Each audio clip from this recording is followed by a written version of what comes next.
Every single person out there should be a freelancer, whether that's freelancing on the side or a full-time freelancer. And there are so many reasons why, which is what we're going to talk about today, which is why everyone should be a freelancer. So Jessica, get us started. So the first reason is there's actually no such thing as job security. And I think people are starting to understand this, especially in this economy in 2025 with AI and everything. There's no such thing as true job security. And the sooner you can accept that, the better, because it's going to help you be a lot more flexible. It's going to help you pivot just depending on certain situations. So I have a story. So going back before I ended up jumping ship at my 9 to 5, this is another company I worked at, and this was an agency. And I was young, I was kind of immature, and I will never ever forget that the CEO of the company was doing a little reorg, and he was making some decisions about, okay, how do we best serve our clients? Is this position even needed? And I just remember observing that secondhand, and he ended up firing somebody whose name was Keith.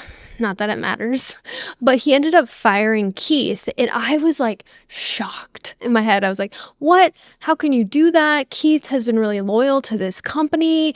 I pray to God Keith has a savings or something. And it was just like, Keith didn't even do a bad job, which that was really painful for me to watch, because I thought, oh, if you do an incredible job, you make yourself invaluable, you have job security. But in this example, they just let Keith go because they did a reorg. And I know stuff like this happens all the time, but that was like my first secondhand experience of like, whoa, businesses can just let people go like no other. And so I've always had that in the back of my mind, that you never truly have job security. So you have to have some sort of freelancing side hustle situation going on just to be careful and to protect yourself, especially when these large companies will let you go at the drop of the hat. Yeah, I think that's kind of why, Gen Z is so entrepreneurial. If you look at some of the headlines about Gen Z and entrepreneurship, I think it's like, what, 50% of Gen Z has a side hustle or has a business that they've started. And I think, I think Gen Z understands that, they've seen the pace of change year after year after year only accelerate. And I think, these older generations, they might not understand how little job security people actually have. And I'm sure, like you said, we've all seen the star performer get axed. Maybe we've been axed or laid off, even though we were performing at a super high level. All it takes is one executive to come in to a company and all kinds of people are getting laid off. So I think we've all kind of seen it with our own two eyes. But what happens when you become a freelancer is that you start gaining so many more skills. And like you said, you become more flexible to the pace of change that the economy has. And one of the most valuable things that happens when you start freelancing is you start to learn how to become someone that experiments. You experiment with skills. You experiment with learning new things. You experiment with offers. Is the market interested in this skill? Is the market interested in this offer? And I think that is one of the most valuable things that people need to have in the modern economy, is the ability to experiment, is to try things out. I think a lot of us become hardened the longer that we're in a certain job, and we get into a sort of routine that we just do the same thing over and over again. But when you go freelance or when you have a side hustle, you really learn how to try things out, how to experiment. And as the things change and the pace of change accelerates, that is going to become more and more valuable over time. Yeah, like if I think back to when I first decided to take the jump from my 9 to 5 into freelance, I was kind of building a parachute on my way down, and I would definitely never ever recommend that. Like, start while you have a sustainable way to make money. Like, start with the side hustle, do a few projects on the side, do a few hours on the weekend so you can start to build that up. But it takes time. It takes time. You have to experiment. It's not like you're going to go from 0 to 100 overnight. I mean, this is a long process to figure out what am I good at? What does the market want? What can I do while I have a 9 to 5 and start getting those reps in? And because that's going to set you up for success to actually become a full-time freelancer if that's what you want. I know we did a podcast a little while ago on what it takes to go from a part-time freelancer to actually support yourself as a full-time freelancer. We'll link that video above. But it's this idea of starting to build that skill set and starting to flex that muscle to set you up for success if you do want to go the freelancing route. Yeah, and I think, the idea of freelancing or having a side hustle can be scary to people, but let me tell you, the amount of personal growth that you're going to go through when you start this journey of being a freelancer, I mean, you're going to get skills that are going to apply and you're going to be able to use and leverage for the rest of your life.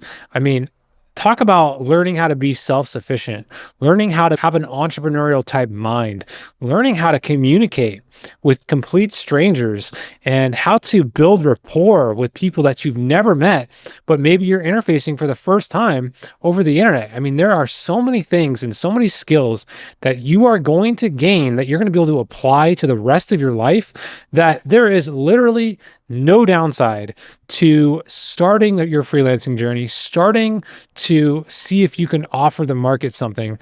And here's something else. We all have natural inclinations. We all have things that we're naturally skilled at that other people aren't. I call these our unfair advantages. We all have unfair advantages that our 9 to 5 job doesn't allow us to fully flex.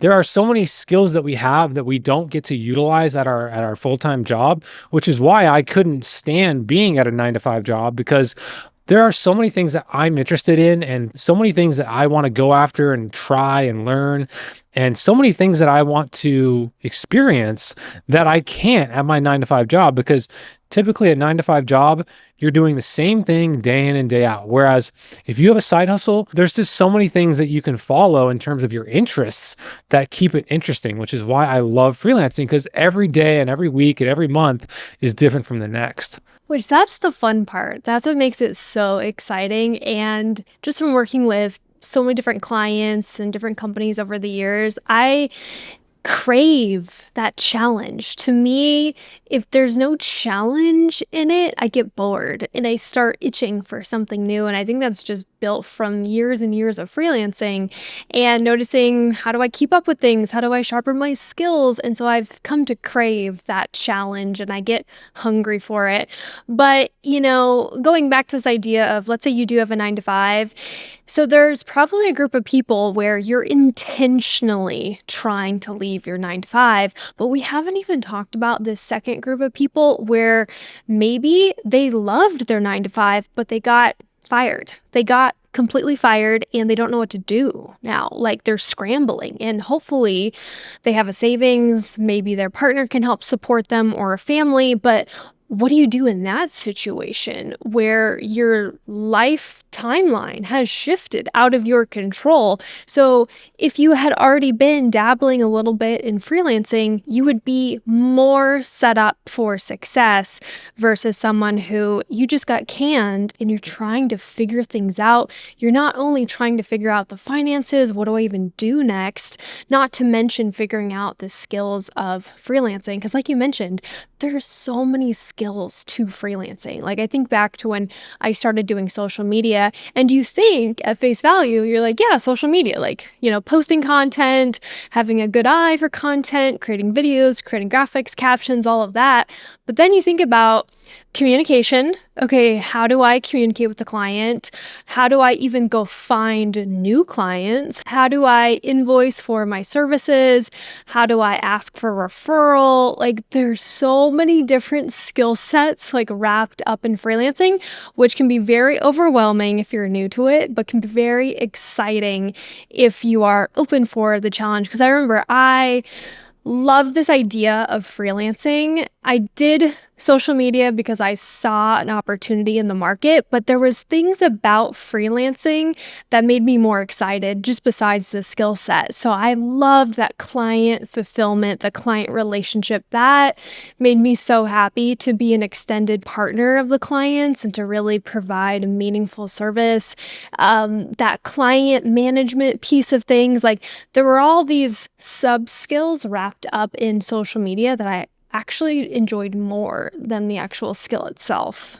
Yeah, and I don't know about you guys, but when I was at my full-time job, you might get praise here and there from your manager, but they kind of have to praise you. They kind of have to like keep you going, keep you working hard with some praise.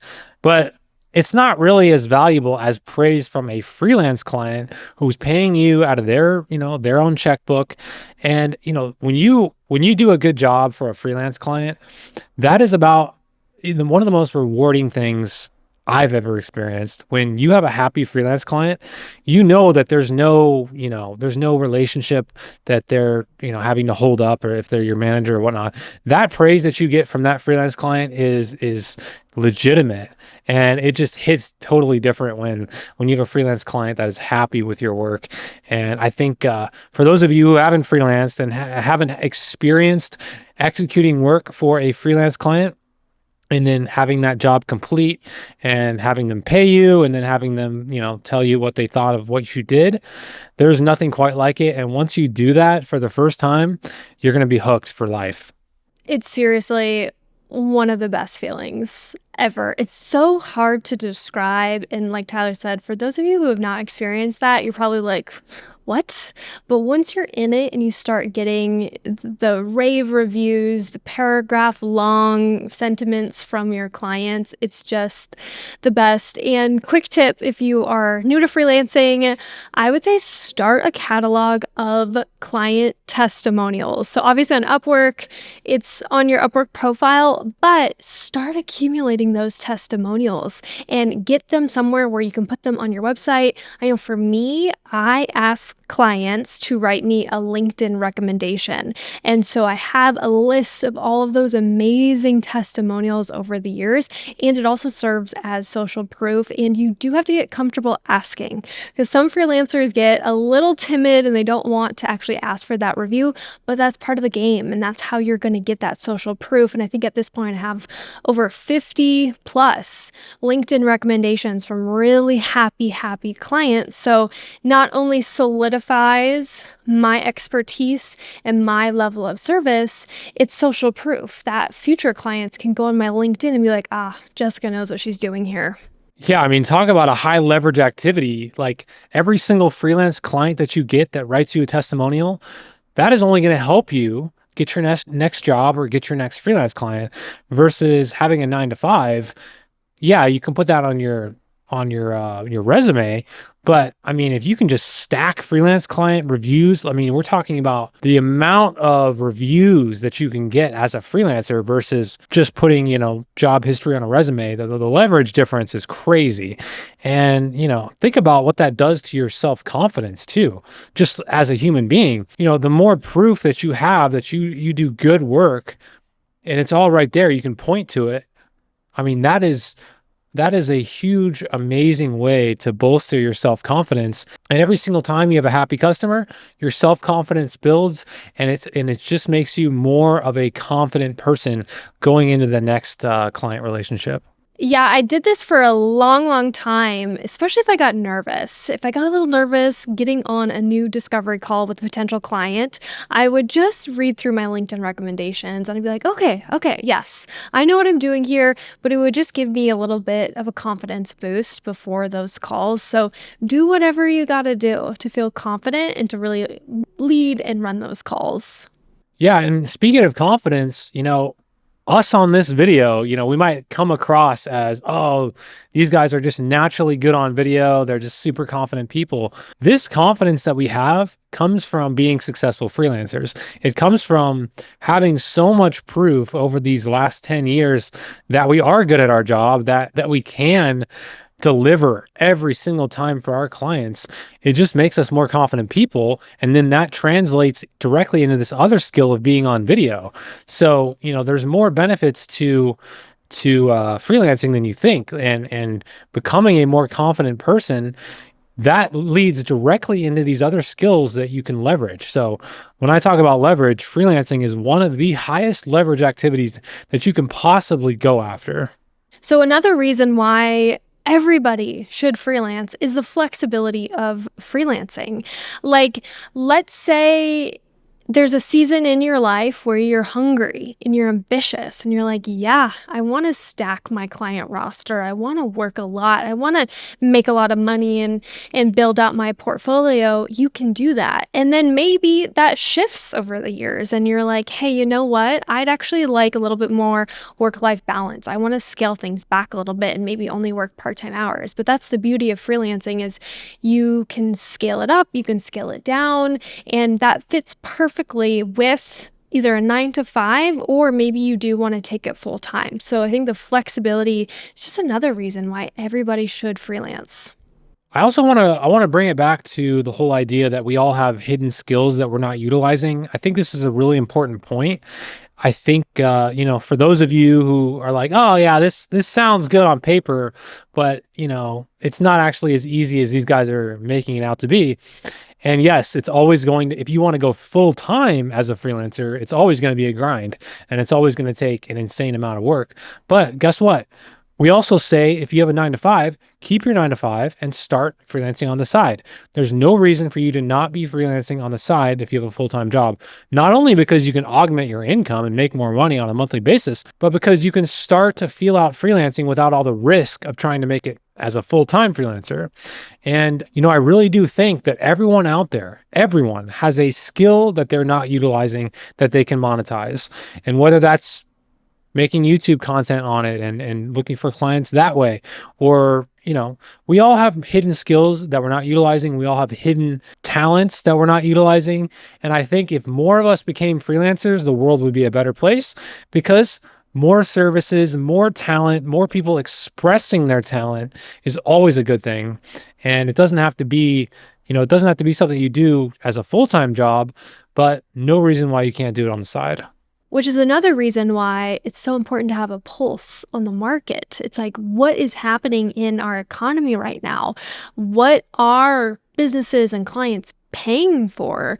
And you can always know what's happening. And I think that's really, really valuable to not only having more success as a freelancer, whether you want to be part-time or full-time, but yeah, maybe you do want a 9 to 5 job or whatever that is. You already understand what skills are in the highest demand. And I think it's so important just to keep one eye open and understanding what's happening in our economy. Yeah, and nowadays, with the invent of social media and YouTube, you don't even need actual clients to be a freelancer. You can be what they call a content creator. Some of us roll our eyes when we hear that term, but it's true. You can actually monetize your talents. You can monetize your skills without actually having clients. Your clients would be your audience. So you can build an audience online, sharing your skills, sharing your talents, and you can augment your income that way. So I always say every single person in society should have a YouTube channel. Now, not all of us are interested in that, but the idea holds that there's no reason that we can't be sharing our skills, sharing our talents online.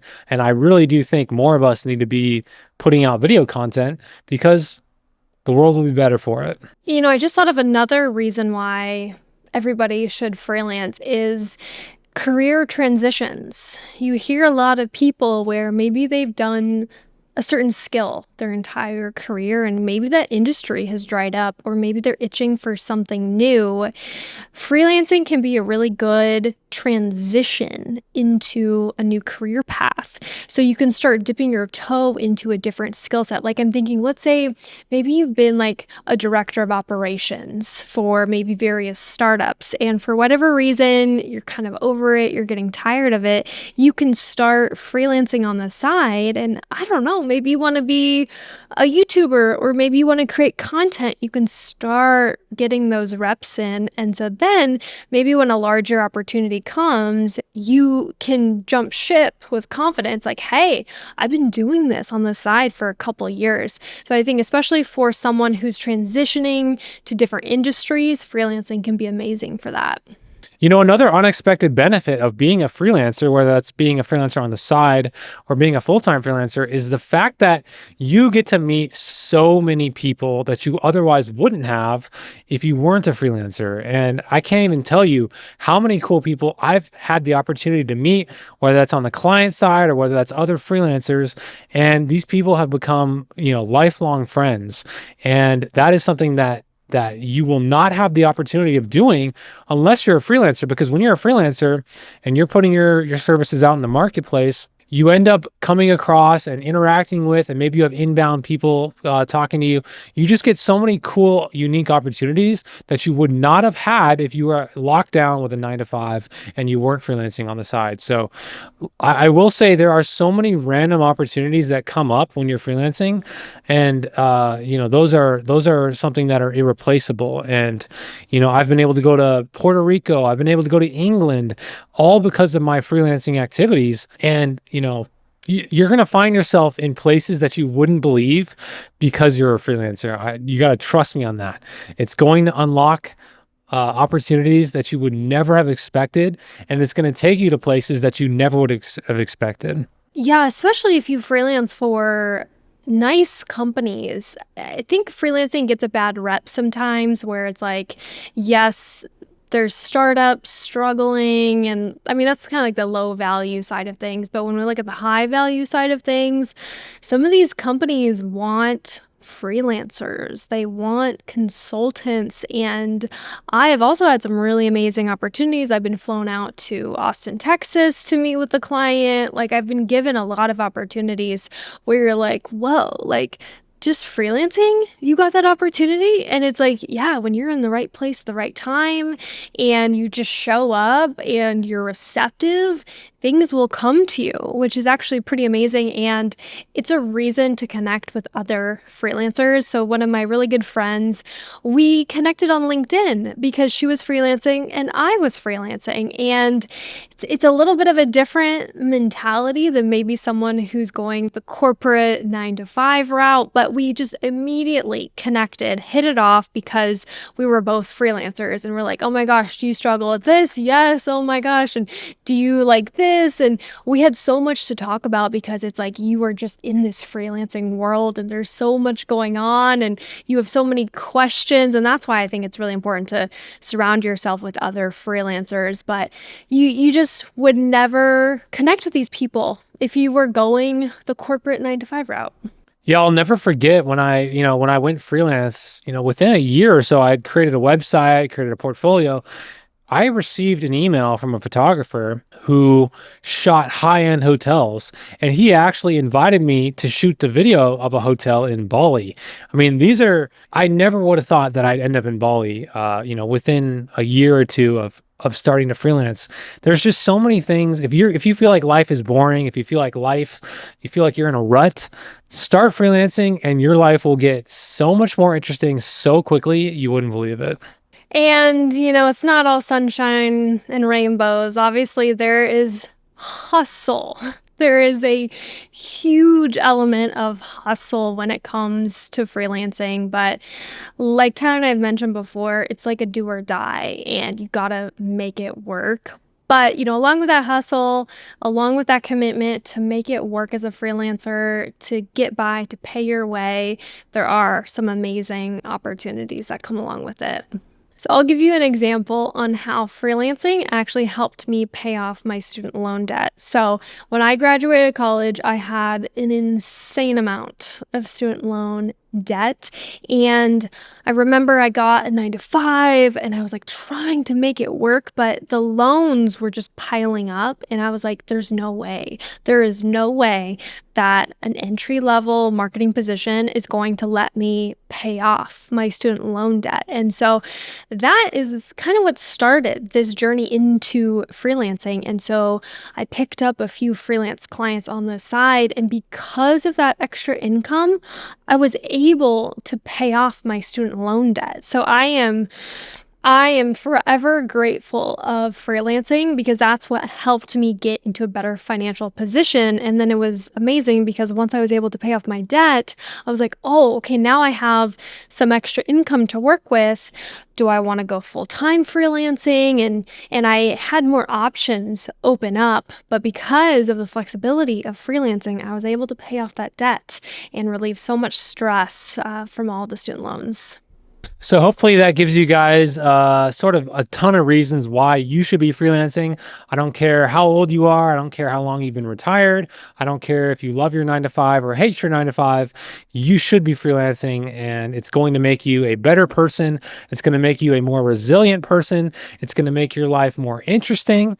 It's going to give you more confidence, and it's going to let you flex those skills that you should be flexing that you don't get to flex in everyday life. So there are so many reasons why you should be freelancing, and I encourage all of you. It doesn't have to be something that you take extremely seriously, but it is something that you can do on the side, and it should be something that is fun and rewarding for you. So let us know what you think. If if you're interested in side hustling, if you have any concerns or worries about starting to freelance, let us know what you think, and we'll see you in the next one. Happy freelancing.